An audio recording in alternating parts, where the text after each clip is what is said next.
Baik, kita mulai materi pada kali ini, yaitu perihal bagaimana menggunakan AMOS untuk menganalisis model persamaan struktural atau structural equation modeling. Oke, nah akan saya buka dulu, saya share dulu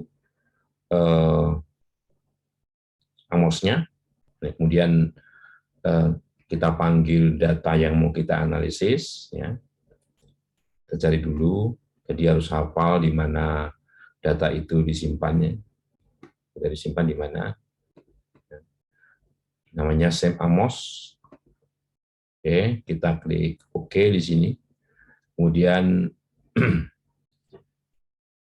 kita ingin tahu apa saja variabel yang ada di file SEM AMOS tadi. Nah, ini ada list dari variabel dalam dataset ya. Oke, baiknya kita buat dulu, terserah apa variabel indikator yang nanti digunakan untuk variabel-variabel ini atau faktornya dulu. Sama saja. Oke, kita buat indikator A di sini ada sebanyak 4 ya. Kita gunakan mesin fotokopi untuk menduplikasi ya. Sebanyak 4 gitu ya. Kemudian B-nya ada sebanyak 3. B1, B2, B3. Kemudian C-nya ada sebanyak 3 juga, C1, C2, C3. Kemudian D-nya juga 3, D1, sebut saja di sini, kemudian D2, D3. Ya. Dan E-nya baru 4. E1, E2, E3, E4. Oke. Kemudian kita ganti pointer dulu ini untuk milih objek ini. Kemudian ini kita geser nama-nama ini sebagai nama-nama yang ada pada gambar kotak ini, atau ini nama indikator ya, indikator. Untuk A sudah selesai, ini untuk B ya. Untuk B. Oke, untuk C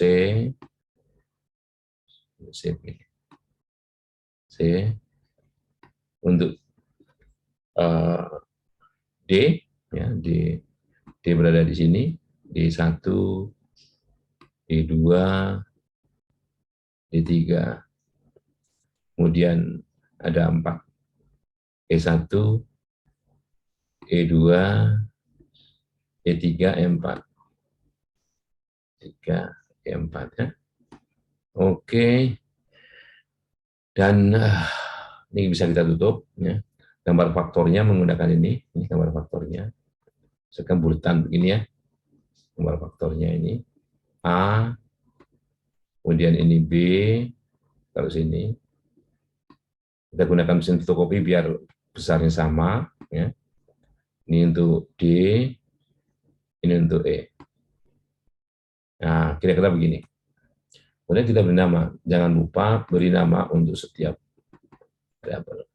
Namanya faktor A atau A saja ya, A saja. Kemudian ini B, jangan ada yang sama ya. Ini C, ini D, ini E. Oke.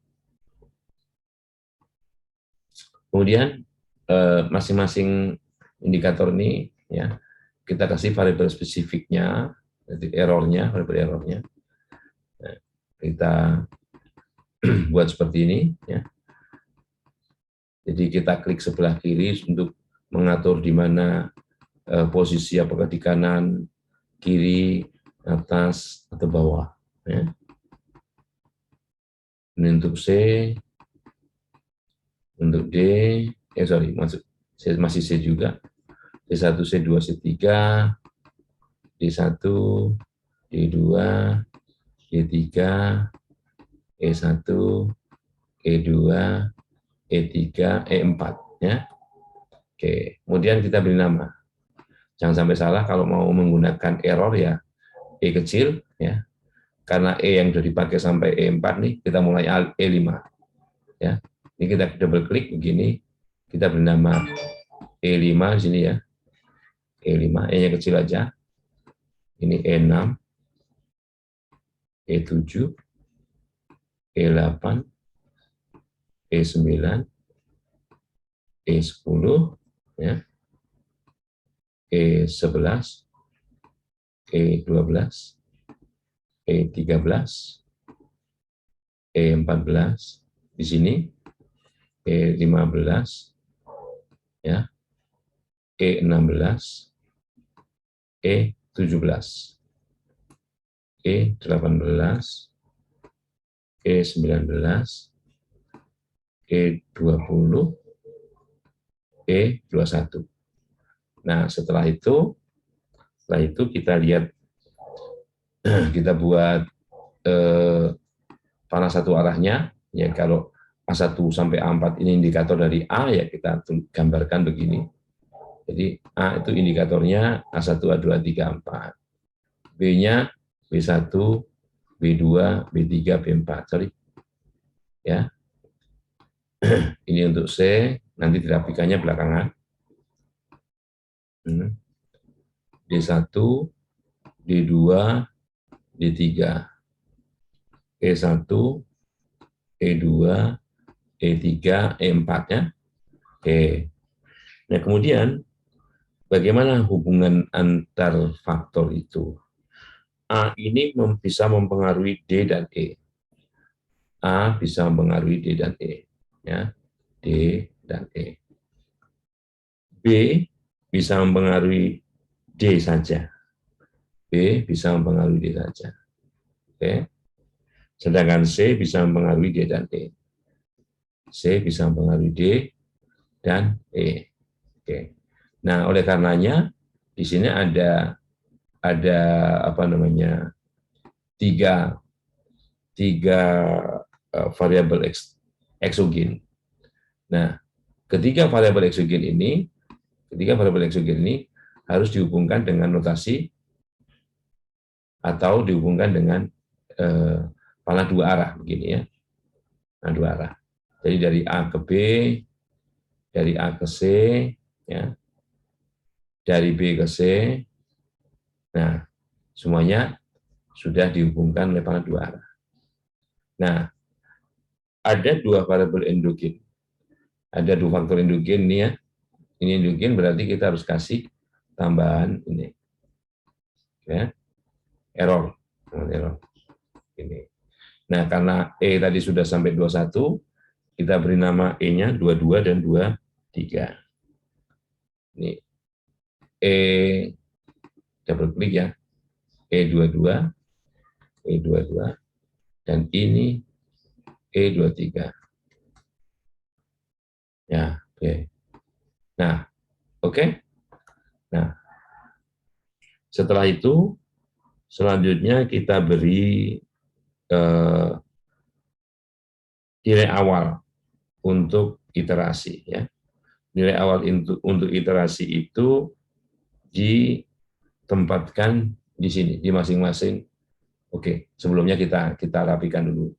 Cara merapikannya dengan ini ya. Ini cara merapikannya. Ini. Oke. Oke. Ya. Oke.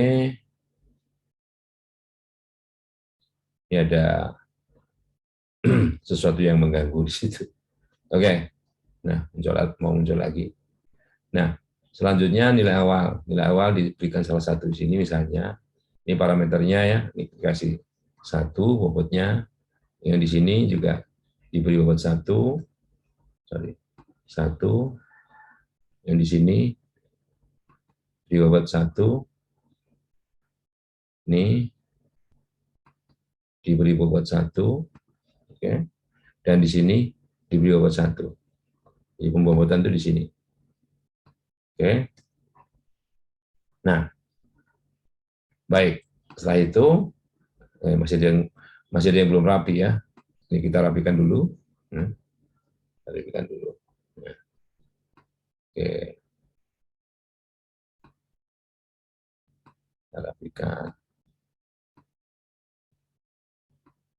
Ya, ke, nah, baik. Baru setelah itu kita lihat analisis propertinya. Ya. Di analisis properti ini di outputnya kita klik, yang kita klik itu tentunya langsung tak langsung. Jadi kalau bisa diklik semua nih ya. Ya, ini implied moment, ya, all implied moment, residual moment, ya, semuanya diklik. Varian kovarian, kovarian, estimasi korelasi, tes normalitas, ya. Oke. Nah, oke. Kemudian biasnya, oke, numerical estimation. Kemudian siapa tahu ada title di sini ya. Title-nya dikasih title apa nih? Misalnya structural equation modeling gitu ya. Kita tulis structural equation modeling. Jadi, kemudian ada beberapa opsi, misalnya kita mau tulis nanti mau keluarkan goodness of it-nya juga di situ, ya, apalagi. Jadi kita bisa tulis goodness of it, ya, goodness of it, sorry, hurufnya kebalik, ya. Good, ya, gangguan ya,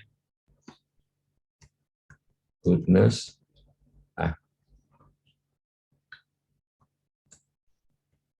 goodness of it, ya. Misalkan chi-square, kita mau keluarkan chi-square-nya, chi-square, square, ya. Cara nulisnya ini backslash c-min. Ya. Kemudian kalau probability, misalnya kita tuliskan di sini berapa peluangnya slash p, backslash p, ya. Kalau root mean square error absolute, nah, root mean square error absolute, misalnya RMS, ya, backslash RMSEA. Oke. Nah, kemudian kita klik ini. Nah, namanya apa? Teladan 24, 11, 20, 21. Save, ya. Nah,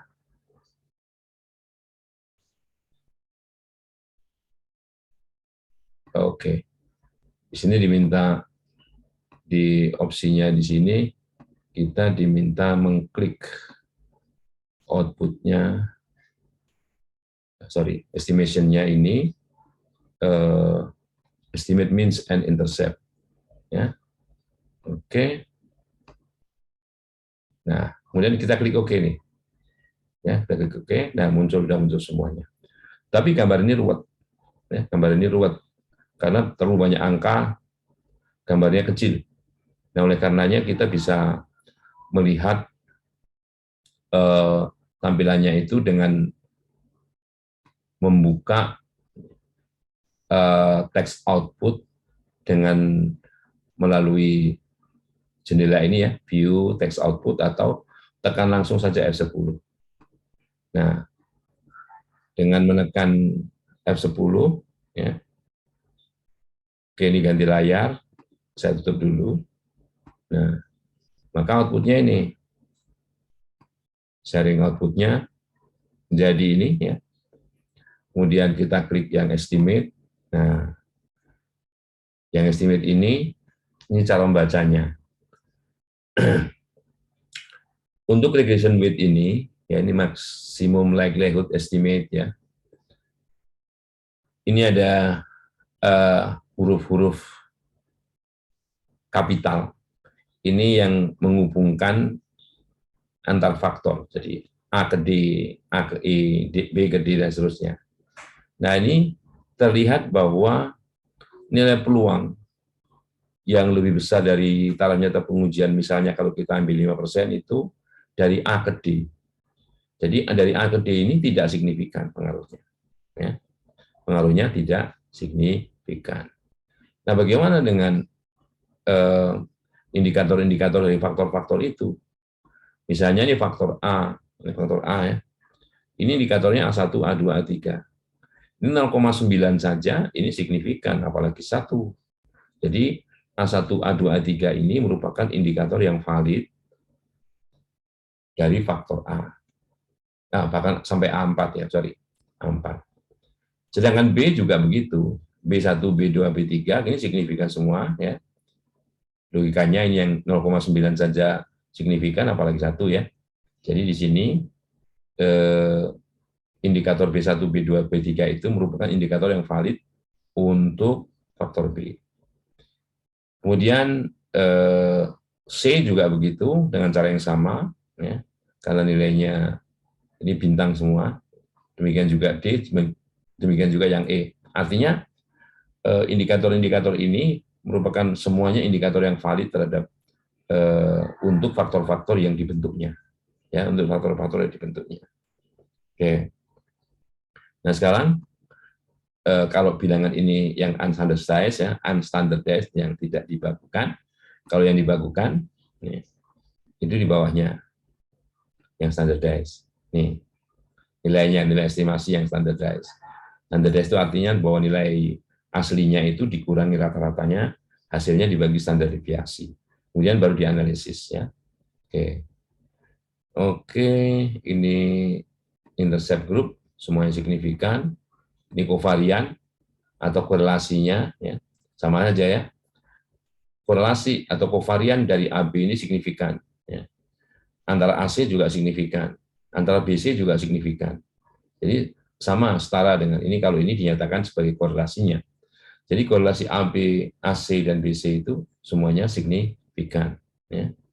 Signifikan artinya kita tidak bisa menganggap bahwa korelasi ini dapat disama dengan nolkan, gitu ya. Jadi ada korelasinya dan korelasinya signifikan. Nah, kalau kita melihat apakah indikator-indikator tadi selain valid juga reliable, kita lihat dari E5 tadi ya sampai E21. E5678 ini untuk A, 9, 10, 11 untuk B, dan seterusnya ya. Tadi seperti itu. Tapi kalau kita lihat ini semuanya signifikan, artinya bahwa selain indikator-indikator itu valid terhadap faktor yang dibentuknya, dia juga reliable. Ya, reliable, semuanya signifikan. Nah, untuk E22 dan E23 ini adalah error untuk variabel endogen, ya, variabel endogen yaitu D dan E, ya, D dan E. Oke. Nah, kita lihat di bawahnya terus, ini cara bacanya.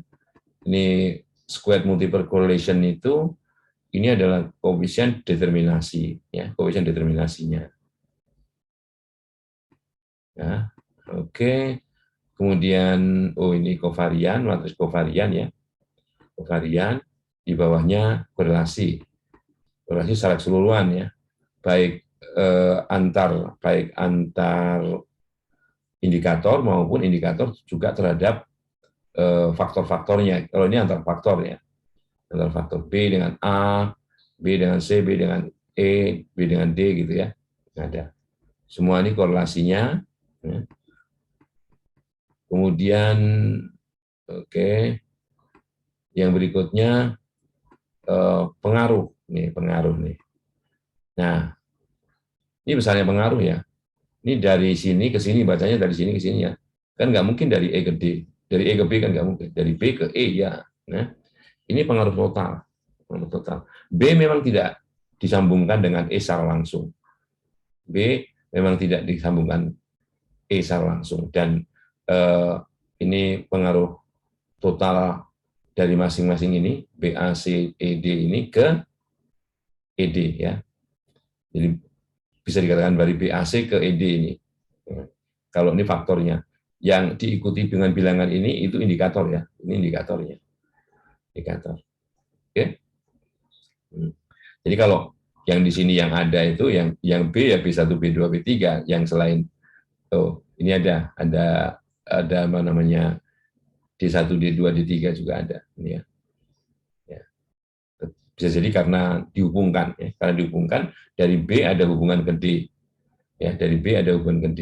Seperti misalnya dari A ada hubungan ke E, ada hubungan ke D. Jadi di sini ada korelasinya ya. Faktor dengan indikatornya ya. Oke. Nah, ini pengaruh kalau tadi pengaruh total, tadi pengaruh total ya. Ini pengaruh total yang terstandarisasi. Kalau menggunakan standardized variable, maka yang dipakai yang di bawah. Ini pengaruh langsung yang tidak distandarisasi, ini yang distandarisasi. Ya, distandarisasi, pengaruh langsung. Ini besarnya pengaruh langsung bisa dicari di sini. Ya. Oke. Yang di bawah pengaruh tak langsung, ini indirect, pengaruh tak langsungnya. Oke. Yang ada itu dari B ke D3, D2, D1, ada A ke E juga ada, ya, dan sebagainya. Jadi tampilan-tampilan yang dikeluarkan oleh si Amos, ya, yang berkaitan dengan pengaruh langsung, pengaruh tak langsung ini, ya, bagian dari analisis jalur ya. Sedangkan bagian dari analisis faktornya itu yang berkaitan dengan validitas dan reliabilitas dari indikator, ya. Oke. Nah, yang pengaruh langsung itu, yang direct itu, yang menghubungkan antar faktor itu mirip seperti koefisien regresinya. Ya, ini misalnya nih ya, B ke D, ini B ke D, ini directnya. B ke D itu 0,25. Jadi kalau jangan diinterpretasikan seperti menginterpretasikan regresi biasa, karena datanya bisa jadi data terskala ya, seperti Likert. Jadi yang kita bisa lakukan adalah kalau B naik, maka D juga naik. B meningkat nilainya, maka D juga meningkat nilainya, gitu ya. Jadi kalau tandanya positif meningkat, kalau tandanya negatif menurun, ya gitu. Jadi yang bisa diinterpretasikan seperti koefisien regresi ya ini. Karena A ada hubungannya dengan D langsung, DE langsung ya, langsung. Ini pengaruh langsungnya. C juga ada pengaruh langsungnya ke D ke E, ya. Tapi B hanya ke D, nggak ada ke E, ya. Itu. Ini yang interpretasinya mirip seperti regresi. Bagian ini saja. Ya. Oke. Mungkin itu yang bisa saya sampaikan yang berkaitan dengan bagaimana menganalisis data model persamaan struktural dengan paket aplikasi yang namanya Amos. Terima kasih.